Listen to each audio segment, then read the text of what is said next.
Hi everyone, welcome and welcome back to JUENFO Kitchen where we just enjoy food. So let's enjoy some delicious fall off the bone Jamaican oxtail. Alright guys, again, a big welcome to you, my wonderful viewers, subscribers and supporters. I just want to say a happy new year to all you guys, and as you can see by the title, I'm starting the new year off with this oxtail recipe. First, we're gonna start by prepping our oxtail. So I have roughly 2.5 pounds of oxtail here, and we're gonna wash and season these. So I highly recommend that you trim any excess fat that you see on your oxtail. So luckily the place where I bought these actually did most of the work. So with the exception of a few pieces, my oxtails are pretty much trimmed. So I'm just going to go ahead and trim these few extra pieces of fat that you see here, and then we're going to get to washing them.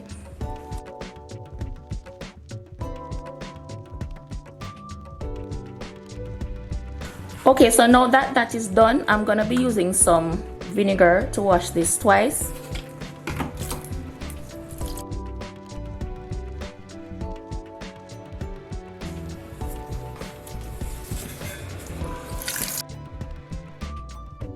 If you happen to have lime or lemon, you can use that as well.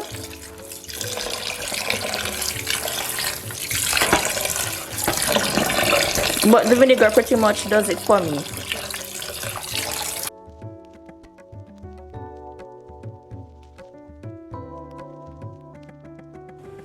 Now, when making Jamaican oxtail, your fresh herbs are definitely a must. So I have here my fresh thyme, scallion, onion, garlic, Scotch bonnet pepper.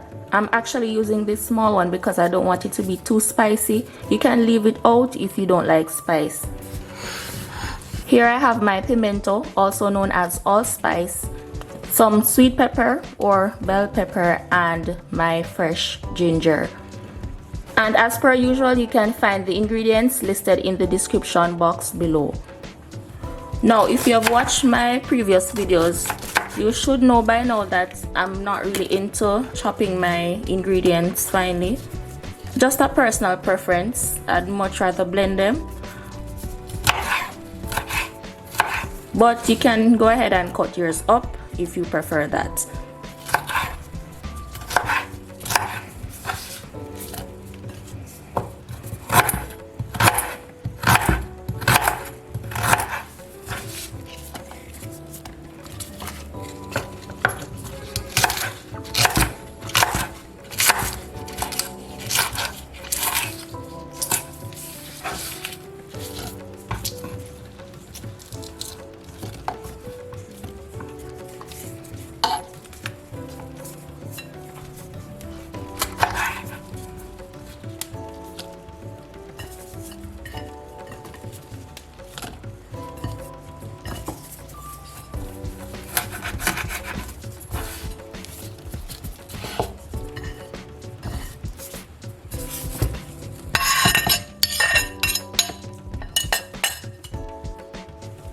I'm gonna add just a little bit of oil to blend.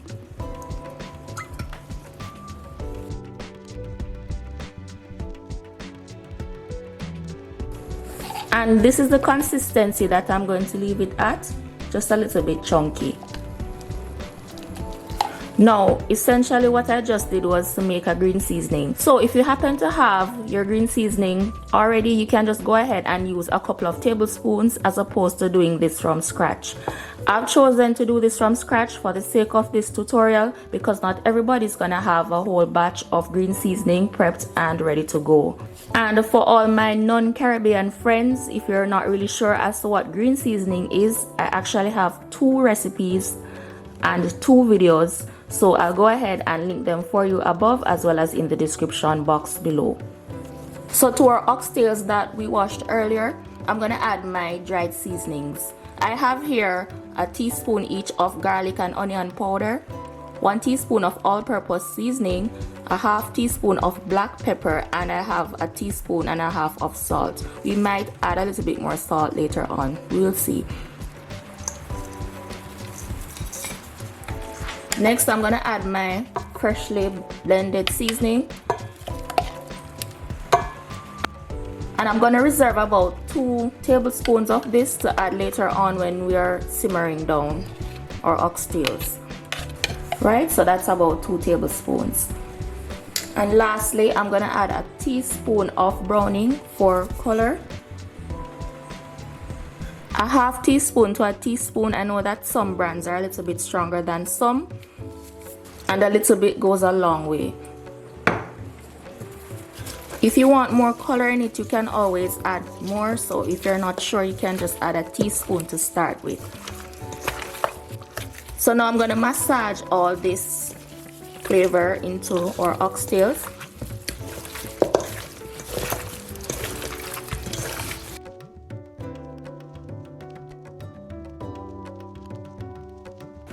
And for the last step of our prep, I'm going to cover and allow this to marinate overnight. So here I'm just adding a teaspoon of dried parsley that I forgot to add earlier. You can leave it out if you don't have any. I have it sitting in my cupboard, so I just figured I'd just add some. Now I highly recommend that you allow your oxtails to marinate overnight because of the time frame that we're going to be cooking it in. We want to allow the flavors as much time as possible to penetrate the meat. Now it's actually 2 days since I've seasoned these oxtails. I had a whole day of appointments and errands yesterday, so I wasn't able to get to cooking them. So these oxtails are well marinated. Also, remove your meat from your fridge for at least an hour so it can come to room temperature or as close to room temperature as possible before you start to cook. And what I'm going to do next is to just add these straight into my pressure cooker.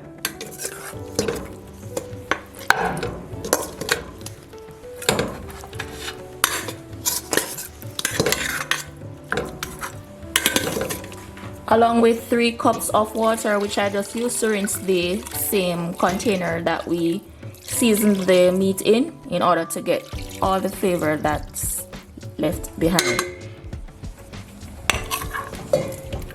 Now, as you can see here, I haven't even seared them. In my opinion, it's not necessary.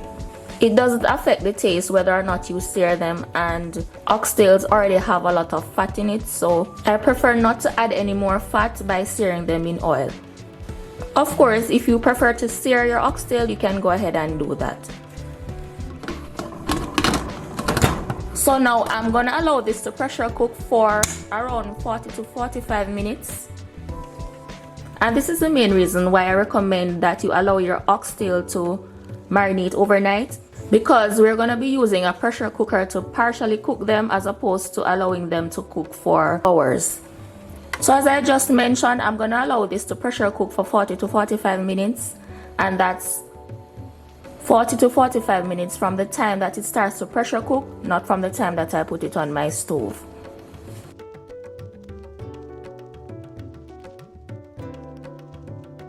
Okay guys, after 40 minutes, I'm gonna remove these from the pressure cooker.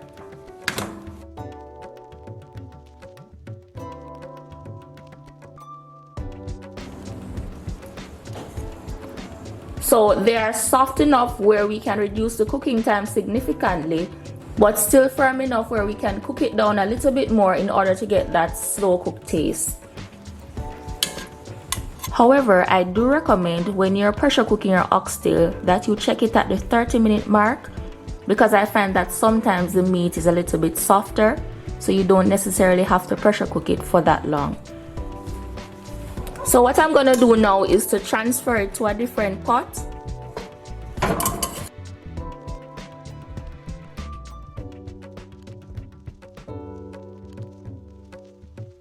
And I'm gonna skim this fat off. And this is one of the reasons why I love to use a pressure cooker, because it separates the fat so we can remove all of this. Alright, so I managed to get most of this off.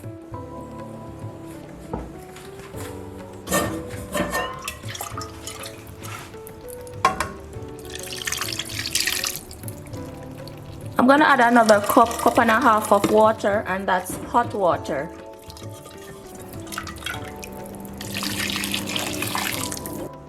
A good cooking tip is to always have hot water readily available in case you need it.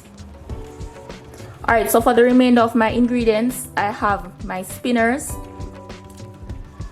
which are just little dumplings. So I went ahead and made the dough off camera, and all this is just flour and a little bit of water. I didn't add any salt or anything like that because the gravy has a lot of flavor. And if you have absolutely no idea at all, or if you have never made dumplings before, I have a video on how to make Jamaican boiled dumplings. The concept is the same. I'll link it for you above as well as in the description. Over here I have my carrot that I've already washed, peeled and chopped. Here I have a little bit of sugar, some tomato ketchup, the remainder of our fresh herbs that we blended earlier, and a whole can of broad beans that I'm gonna rinse and drain a little bit from now. If you have butter beans, that could work as well. Broad beans or butter beans, either one will work. And this here is my secret ingredient. For all my non-Caribbean people, this is a soup mix, as you can see here. And what I did was to just blend everything, noodles and all, until it came to a fine powder. So it not only adds tremendous flavor, but also helps to thicken and add body to the gravy. So I will be adding about a tablespoon or so. If you happen to have bouillon cubes, either beef or chicken, you can also substitute for this. It's pretty much the same thing. First, I'm gonna add the remainder of the blended seasoning, tomato ketchup, the soup mix,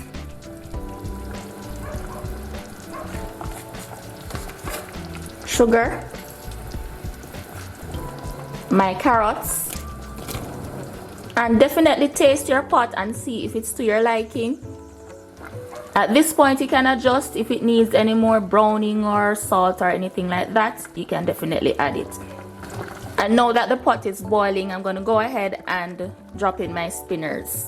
So you want to pinch little pieces of dough. I like mine to be small, probably about the size of a mint, and just roll that in your palm like so and drop it in.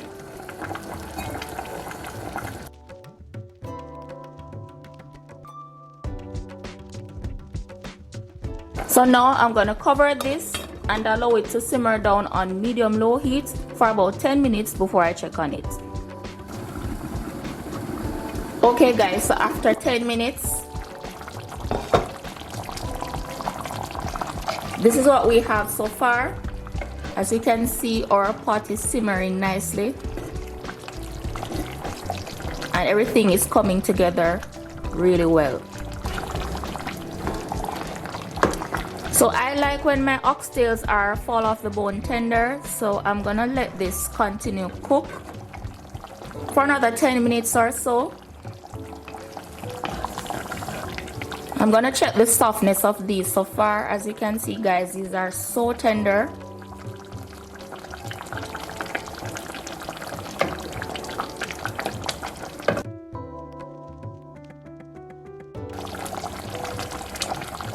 Now for the last 2-3 minutes, I'm gonna go ahead and add my broad beans, which I rinsed and drained. Well, drained and rinsed. And the reason why I added them last is because these are canned beans, so they are very soft and I wanted them to hold their structure. So guys, after a total of 20 minutes after pressure cooking, our oxtails are now finished, and I want to show you how fall off the bone tender these are.